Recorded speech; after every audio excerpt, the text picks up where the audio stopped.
ഒരു മാനേജർക്ക് വേണ്ട മോസ്റ്റ് ഇമ്പോർട്ടൻറ്റ് ക്വാളിറ്റി എന്താണെന്നോട് ചോദിക്കണമെന്ന് ഞാൻ പറയാം the art of asking question എന്നാണ്. If somebody is asking you question you have to answer, you have to give them right answer എന്നുള്ള thought ചെറുപ്പം തൊട്ട് നമ്മൾ സ്കൂളിൽ നിന്ന് നമ്മുടെ തലയിൽ കുടുങ്ങിയതാണ്. അപ്പോൾ സ്വാഭാവികമായിട്ടും അത് ചെയ്ത ഒരാളോട് നമ്മൾ ചോദിക്കുക Y did you do this എന്നാണ് ചോദിക്കുക. എന്തിനാ നീ ചെയ്തത്, എന്താ നീ ചെയ്തത്, എന്തിനാ നീ ചെയ്തത് എന്നാണ് ചോദിക്കുക. ഇപ്പോൾ ഇൻ്റർവ്യൂസ് നടക്കുമ്പോൾ അവിടെയാണ് ഏറ്റവും കൂടുതൽ ക്വസ്റ്റ്യൻസ് ചോദിക്കുക. ഇൻ്റർവ്യൂവിന് പോകുമ്പോൾ ഇൻ്റർവ്യൂ നടക്കുന്ന റൂമിന് വെളിയിലിരിക്കുമ്പോൾ തന്നെ ആൾക്കാർ ChatGPT ചോദിക്കാൻ സാധ്യതയുള്ള ചോദ്യങ്ങളൊക്കെ ചോദിച്ച് അതിനൊക്കെ എങ്ങനെ ആൻസർ പറയുന്നത് പഠിച്ചിട്ടാണ് വരിക. പക്ഷേ അവിടെ നമ്മൾ അത്തരം ടിപ്പിക്കൽ ചോദ്യങ്ങളൊന്നും ചോദിക്കാതെ invite people to tell their stories. വളരെ ക്ലാസിക് ആയിട്ടുള്ളൊരു അപ്രോച്ച് ഉണ്ട്. What, so what and no what. It's an opportunity to look at how did he work. അയാൾ ഇതുവരെ ആലോചിച്ചിട്ട് പോലും ഉണ്ടാവില്ല ഇതെങ്ങനെ ഞാൻ അച്ചീവ് ചെയ്യുമെന്ന് ആലോചിച്ചിട്ട് പോലും ഉണ്ടാവില്ല.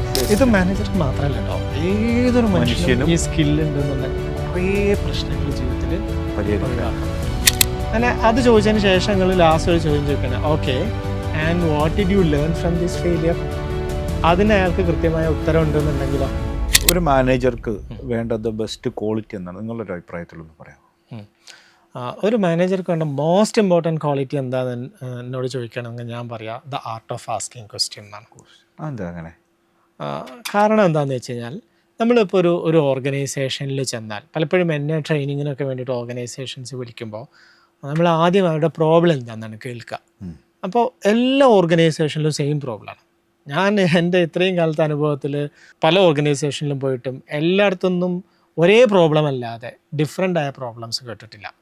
പലപ്പോഴും പറയാം ആൾക്കാർക്ക് ലോ മോട്ടിവേഷനാണ്, അവരുടെ ഇടയിൽ ടീം വർക്ക് ഇല്ല, ആളുകൾ കൊളാബറേറ്റ് ചെയ്യുന്നില്ല, പലപ്പോഴും ആളുകൾ അവരുടെ ജോലി ചെയ്യുന്നു എന്നല്ലാതെ ഒരു ഹോൾ ഓർഗനൈസേഷനെ അവർ ഓൺ ചെയ്യുന്നില്ല, അല്ലെങ്കിൽ ചെറിയ ടഗ് ഓഫ് വാറുകളുണ്ട്. ഇതൊക്കെ തന്നെയാണ് എല്ലായിടത്തും കേൾക്കാറുള്ളത്. വേറെ ഒന്നും ഒന്നും കേട്ടിട്ടില്ല.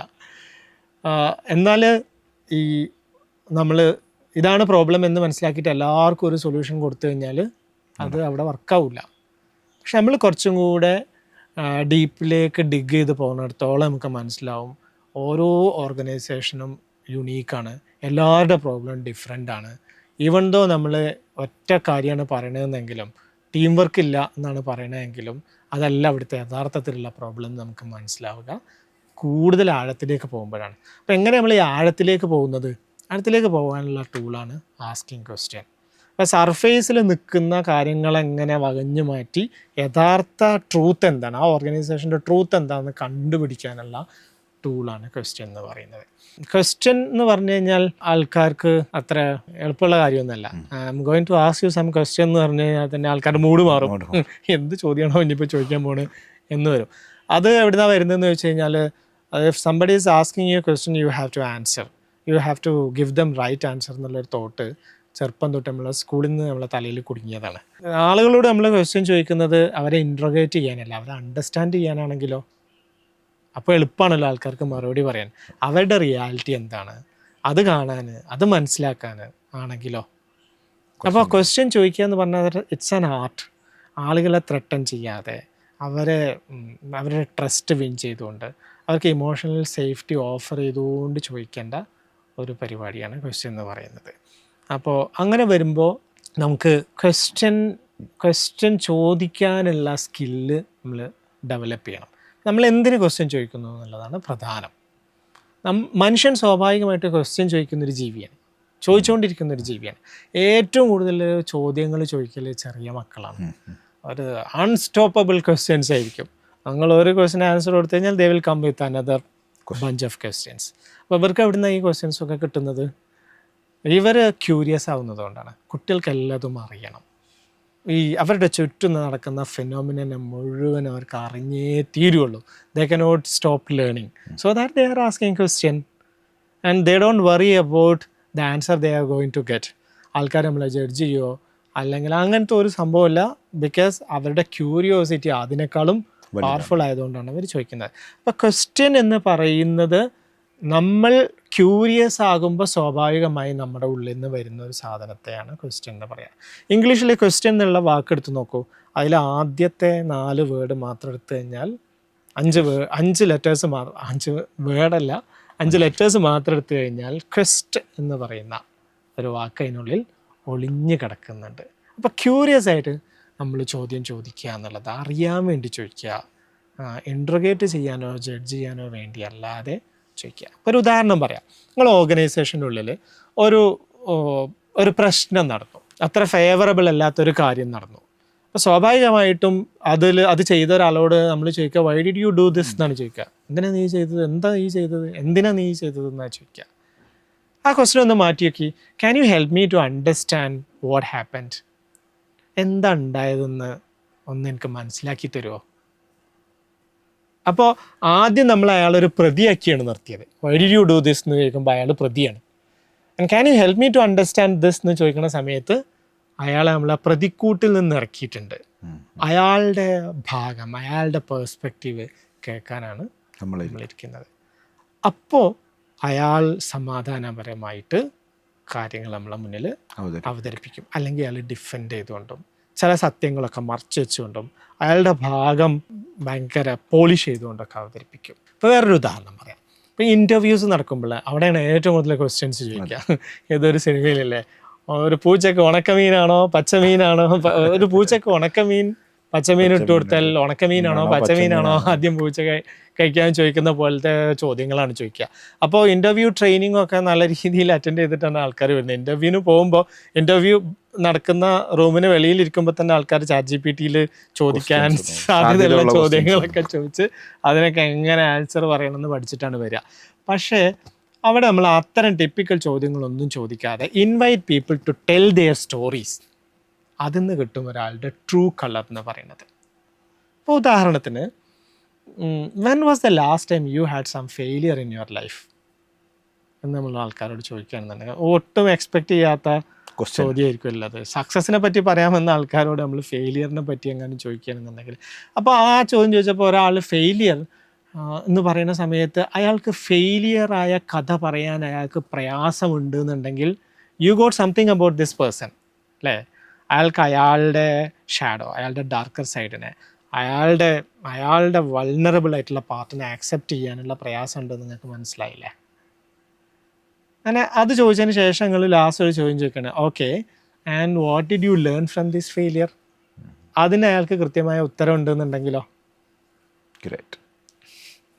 അതാണ് ആ ചോദ്യം ചോദിക്കുന്നതിൻ്റെ പ്രസക്തി എന്ന് പറയുന്നത്. അപ്പോൾ വേറൊരു ഉദാഹരണം പറയാം. നിങ്ങളുടെ എംപ്ലോയി, അയാൾക്ക് നിങ്ങളൊരു ടാർഗറ്റ്, ഒരു വീക്ക്ലി ടാർഗറ്റ് കൊടുത്തിരുന്നു, അയാളത് അച്ചീവ് ചെയ്തില്ല. സ്വാഭാവികം ഉണ്ടായ ചോദ്യം എന്തുകൊണ്ട് അച്ചീവ് ചെയ്തില്ല എന്നുള്ളതായിരിക്കും. ആ ചോദ്യങ്ങൾ ചോദിച്ചുകൊണ്ട് നിങ്ങൾക്ക് ഒരു ഗുണം ഉണ്ടാകാൻ പോകുന്നില്ല. എന്തുകൊണ്ട് അച്ചീവ് ചെയ്തില്ല എന്നുള്ളതിന് അയാളുടെ കയ്യിൽ ഒരു 100,000 ജസ്റ്റിഫിക്കേഷൻസ് ഉണ്ടാവും. ആ ജസ്റ്റിഫിക്കേഷൻസ് പറഞ്ഞു കഴിഞ്ഞാൽ പിന്നെ ആ ജസ്റ്റിഫിക്കേഷൻസിനൊക്കെ ഡിഫീറ്റ് ചെയ്യാൻ വേണ്ടിയിട്ട് നിങ്ങൾ അനദർ ആർഗ്യുമെൻറ്റ്സ് നിങ്ങളവിടെ തുടങ്ങും. നിങ്ങൾ അതിനൊക്കെ ഉള്ള എവിഡൻസ് കൊണ്ടുവരും. എന്നിട്ട് this will lead into another fight, another conflict. അതിലേക്കാണ് അത് എത്തുക. ഈ എംപ്ലോയിക്കും മാനേജർക്കും ഇടയിൽ റിസെൻമെൻ്റ് ആണ് ഉണ്ടാവുക. Okay, I understand the scenario, tell me what way the challenges you faced. അതങ്ങനെയാണ് ചോദിക്കണമെങ്കിലോ, ഓക്കെ നിങ്ങൾക്ക് മനസ്സിലായി, ഈ ടാർഗറ്റ് അച്ചീവ് ചെയ്യാൻ പറ്റിയിട്ടില്ല, എന്തായിരുന്നു നിങ്ങളെ ചലഞ്ചസ്? അപ്പോൾ അയാളുടെ ചലഞ്ചസ് എന്തായിരുന്നു എന്നൊക്കെ പറയും. ആ ചോദ്യത്തിന് അയാൾ കുറച്ചും കൂടെ സത്യസന്ധമായിട്ട് ഉത്തരം പറയും. അയാളുടെ ചലഞ്ചസ് ആണ് ചോദിക്കുന്നത്. അപ്പോൾ കുറച്ചും കൂടെ ഒരു ഓണർഷിപ്പ് വരും, റെസ്പോൺസിബിലിറ്റി അയാൾ ഏറ്റെടുക്കും. ഇല്ലെങ്കിൽ റെസ്പോൺസിബിലിറ്റി മറ്റൊരാളുടെ ഷോൾഡറിൽ വെച്ചു ഷിഫ്റ്റ് ചെയ്യും.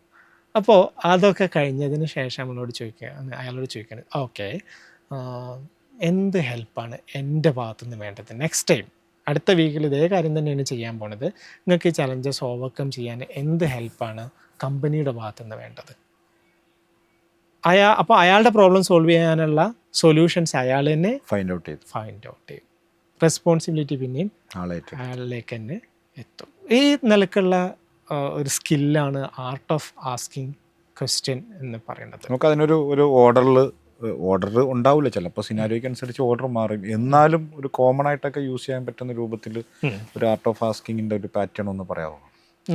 ആക്ച്വലി ഓർഡർ എന്ന് പറഞ്ഞാൽ നമ്മളൊരു ഓർഡറിൽ ഒരു സാധനം പഠിച്ചു വെച്ച് പോയിട്ട് ചിലപ്പം ചെയ്യേണ്ടതല്ല, ഓർഡറിലൊന്നും അല്ല, ഒരിക്കലും ചെയ്യാനാവില്ല. ചെയ്യേണ്ടതല്ല, ഒരിക്കലും ചെയ്യേണ്ടതല്ല, അത് ആ സിറ്റുവേഷനിൽ നിന്ന് Situation. വരേണ്ടതാണ്. എന്നാൽ ഒരു ബിഗിനിങ്ങിനൊക്കെ ഒരു ക്വസ്റ്റ്യൻ, ആർട്ട് ഓഫ് ആസ്കിങ് ക്വസ്റ്റ്യനിൽ ഒരു ബിഗിനിങ് ഇട്ട് കൊടുക്കാനൊക്കെ ഒരു പക്ഷേ സാധിക്കുമെന്ന് തോന്നുന്നു. പിന്നെ അതിങ്ങനെ ഡിപ്പെൻസ് കമ്മ്യൂണിക്കേഷനാണ്. എന്നാലും ഞാനൊന്നും ജസ്റ്റ് ചോദിച്ചതാണ്. It's A practice. അംഹർ പറഞ്ഞത് വളരെ കറക്റ്റ് ആയിട്ടുള്ളൊരു കാര്യമാണ്. നമുക്ക് ഒരു ഫ്രെയിം സ്റ്റാർട്ട് ചെയ്യാൻ വേണ്ടിയിട്ട് ഒരു ഫ്രെയിമൊക്കെ എങ്ങനെ ചോദിക്കുക എന്നുള്ളൊരു ഫ്രെയിം മനസ്സിലുണ്ടാവണത് നല്ലതാണ്. നമ്മളതിൽ സ്റ്റിക്ക് ഓൺ ചെയ്യാതിരുന്നാൽ മതി. അതിപ്പോൾ നമ്മൾ പ്രാക്ടീസ് ചെയ്യുമ്പോൾ നമുക്ക് നമ്മുടേതായ മെത്തേഡ് ഉണ്ടാവും. There are lot of methods, debriefing methods എന്നാണ് പറയുക. ഇഫ് യു സെർച്ച് ഇൻ ടൂൾസിലൊക്കെ സെർച്ച് ചെയ്ത് കഴിഞ്ഞാൽ you will get lot of debriefing techniques. But we have to develop our own debriefing technique. പക്ഷേ സ്റ്റാർട്ട് ചെയ്യണമെന്നുണ്ടെങ്കിൽ ഓൾറെഡി ഉള്ള എന്തെങ്കിലും ഒരു മെത്തേഡ് വെച്ചിട്ട് തുടങ്ങുന്നതൊക്കെ നല്ലതാണ്. അപ്പോൾ വളരെ ക്ലാസിക് ആയിട്ടുള്ളൊരു അപ്രോച്ച് ഉണ്ട്. What, so what and no what. Simply explaining. What എന്ന് പറഞ്ഞാൽ എന്താ ഉണ്ടായത്, അത്രേ ഉള്ളൂ. വാട്ട് ഹാപ്പൻഡ്, എന്താ ഉണ്ടായത്. സംതിങ് ഹാസ് ഹാപ്പൻ എന്ന് കരുതി ഞങ്ങൾ. ഒരു നല്ല കാര്യമാവാം, ഒരു മോശം കാര്യമാവാം. നമ്മൾ എംപ്ലോയിനോട് ചോദിക്കുന്നത് എന്താ സംഭവിച്ചത്, അത്രേ ഉള്ളൂ. അപ്പോൾ അയാൾ കഥ ഇങ്ങനെ പറയുമല്ലോ, എന്താ സംഭവിച്ചതെന്നൊക്കെ പറയുമല്ലോ. ഓക്കെ, അപ്പോൾ നമ്മൾ അടുത്ത ക്വസ്റ്റ്യൻ ചോദിക്കുന്നത് സോ വാട്ട്. സോ വാട്ട് എന്ന് പറഞ്ഞാൽ നമ്മൾ ടിപ്പിക്കലി അതിനെന്താ എന്നുള്ള ആ ചോദ്യമല്ല കേട്ടോ. അവിടെ അർത്ഥം എന്താണെന്ന് വെച്ച് കഴിഞ്ഞാൽ ഹൗ ഡിഡ് ദിസ് ഹാപ്പൻ എന്നുള്ളതാണ്. എങ്ങനെ ഉണ്ടായത് എന്നാ ചോദിക്കുന്നത്. അപ്പോൾ അയാൾ തന്നെ എങ്ങനെ പറയുമല്ലോ, അങ്ങനെയൊക്കെയാണ് സംഭവിച്ചത്. അതും കേട്ടിട്ട് മൂന്നാമത്തെ ക്വസ്റ്റ്യൻ ചോദിക്കുന്നത് ഓക്കെ നൗ വാട്ട്, ഇനി എന്ത്. അപ്പോൾ ഇനി ഫ്യൂച്ചറിൽ അത് റിപ്പീറ്റ് ചെയ്യാതിരിക്കാൻ അല്ലെങ്കിൽ അതേ കാര്യം തന്നെ കണ്ടിന്യൂ ചെയ്യാൻ നമുക്ക് എന്താണ് ചെയ്യാൻ പറ്റുക. ഒരു നിങ്ങളുടെ ഒരു സ്റ്റാഫ് അയാൾക്ക് നിങ്ങളൊരു ടാർഗറ്റ് കൊടുത്തിരുന്നു, അയാളത് ഭയങ്കര അടിപൊളിയായിട്ട് ചെയ്തു വന്നു. അപ്പോൾ അയാളോട് നമ്മൾ ചോദിക്കണം ഓക്കെ എന്തൊക്കെയായി ടാർഗറ്റ്, ഈ വീക്കിലെ കാര്യങ്ങൾ എന്തൊക്കെയായി. അതാണ് ഫസ്റ്റ് ക്വസ്റ്റ്യൻ വാട്ട്. അപ്പോൾ അയാൾ പറയും വാട്ടിനുള്ള ആൻസർ ഇങ്ങനെ പറയും അല്ലേ. അപ്പോൾ അത് കഴിഞ്ഞതിന് ശേഷം നമ്മളോട് ചോദിക്കുന്നത് അയാളോട് ഓക്കെ വെൽ ഡൺ, എങ്ങനെയാണ് നീ ഈ മന്തിലെ ഈ വീക്കിലെ ടാർഗറ്റ് ഇത്ര സ്വിഫ്റ്റായിട്ട് ക്വിക്കായിട്ട് അച്ചീവ് ചെയ്തത്. It's an opportunity to look at how did he work. അയാൾ ഇതുവരെ ആലോചിച്ചിട്ട് പോലും ഉണ്ടാവില്ല ഇതെങ്ങനെ ഞാൻ അച്ചീവ് ചെയ്തെന്ന് ആലോചിച്ചിട്ട് പോലും ഉണ്ടാവില്ല. അപ്പോൾ അയാൾ ഇങ്ങനെ ചിന്തിക്കുമ്പോൾ അയാൾ എന്തൊക്കെ ടെക്നിക്സാണ്, സ്ട്രാറ്റജീസാണ് യൂസ് ചെയ്തത്, ആരൊക്കെയാണ് അയാളെ ഹെൽപ്പ് ചെയ്തത്, അയാളുടെ എന്ത് കപ്പാസിറ്റിയാണ് ഇത് നേടാൻ അയാളെ ഹെൽപ്പ് ചെയ്തെന്നൊക്കെ അയാൾക്ക് തന്നെ ഇങ്ങനെ മനസ്സിലാവും. It is called self learning. Okay, അയാൾക്ക് അയാളെ തന്നെ ഇങ്ങനെ തിരിച്ചറിയും. ഓക്കെ, അപ്പോൾ ഇനി നമുക്ക് നെക്സ്റ്റ് വീക്കിൽ ഇതാണ് നമ്മളെ ടാർഗറ്റ്, എന്താ നമുക്ക് ചെയ്യാൻ പറ്റുക.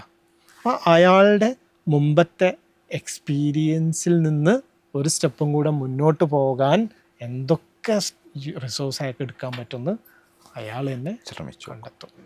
ഇത് മാനേജർ ചെയ്തില്ല എന്നുണ്ടെങ്കിൽ manager has to give a 1 hour lecture, boring lecture, അല്ലെങ്കിൽ ലെങ്തി മെയിൽ അയച്ചു കൊടുക്കണം. അത് നമ്മൾ ഈ പ്ലേ സ്റ്റോറിൽ നിന്ന് ആപ്സ് ഡൗൺലോഡ് ചെയ്യുന്ന സമയത്ത് വളരെ ലെങ്തി പാരഗ്രാഫ് വരുമല്ലോ. ആരെങ്കിലും ആ ടേംസ് ആൻഡ് കണ്ടീഷൻസ് വായിച്ചു വെക്കാറുണ്ട്? ബിഗിനിങ്ങും വായിക്കും, എൻഡും വായിച്ച് എഗ്രി എന്ന് പറയും. Nobody is എഗ്രിയിങ് with it.